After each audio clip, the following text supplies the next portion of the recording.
Friends, जो मैं बताने लगा हूँ वो गौर से सुनिएगा। बहुत अहम खबर आपके लिए लेकर आया हूँ। चाहे मैं तो सच बात बताऊँगा, चाहे किसी को बुरा लगे या ना लगे, ट्रैवल एजेंटों को बुरा लगे तो इसमें मेरा कोई कसूर नहीं। मेरा काम अपनी ऑडियंस को सच बताना है। उम्रा वीज़ा बंद हो चुका है। अब बहुत सारे जो ट्रैवल एजेंट है, कुछ की आईडी बंद है। कुछ बड़े ट्रैवल एजेंट है जिनकी आईडी में फीडिंग नहीं हो रही वीज़े के लिए और बार बार एरर आ रहा है। लिहाजा आपने किसी के चक्कर में नहीं आना। अगर कोई आपको कहे मैं आपको पैकेज लगवा देता हूँ, 100% आपका वीज़ा लग जाएगा, मुझे इतनी रकम दे दो, बिल्कुल आपने उनको रकम नहीं देनी।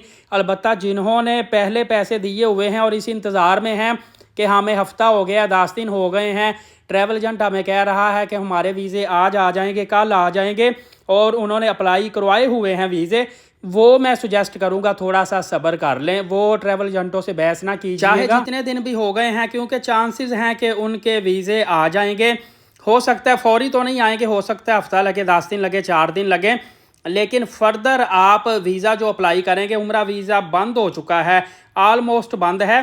फिर भी कहीं कहीं फ़र्ज़ करें 1000 वीज़े पूरे पाकिस्तान से अप्लाई होते हैं ना, तो उसमें से 30-40 वीज़े, 50 वीज़े ज़्यादा से ज़्यादा लग रहे हैं। ये सूरत हाल बनी हुई है।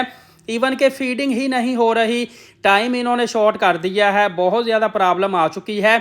अब आपको मैं एक अच्छी सुजेशन देता हूँ। आपने वीज़ा अगर लेना है तो आप वीज़े की पहले रकम तय करें, सिर्फ वीज़े के पैसे दे दें उनको, और रसीद लाजमी लें, और उन्हें कहें पहले वीज़ा लगवा के हमें दें। जब वीज़ा आपके हाथ में आ जाएगा फिर आप टिकट करवा लें, वरना अब रमज़ानुल मुबारक के आखिरी दिन और शवाल में बहुत ज़्यादा मुश्किल हो चुका है आपका सऊदी अरबिया उम्रा वीज़ा पर जाना।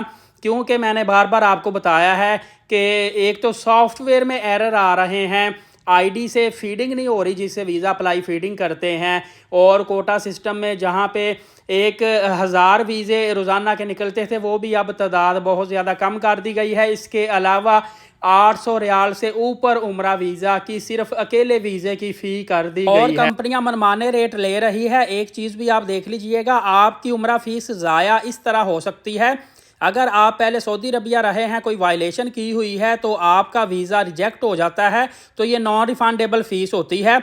अलबत्ता अगर वैसे कोई एरर आ गया, फीडिंग ना हुई, तो फिर आपकी फ़ीस वापस कर दी जाएगी। ज़्यादा से ज़्यादा दूसरों तक शेयर कर दें, दूसरों को भी आगाही दे दें।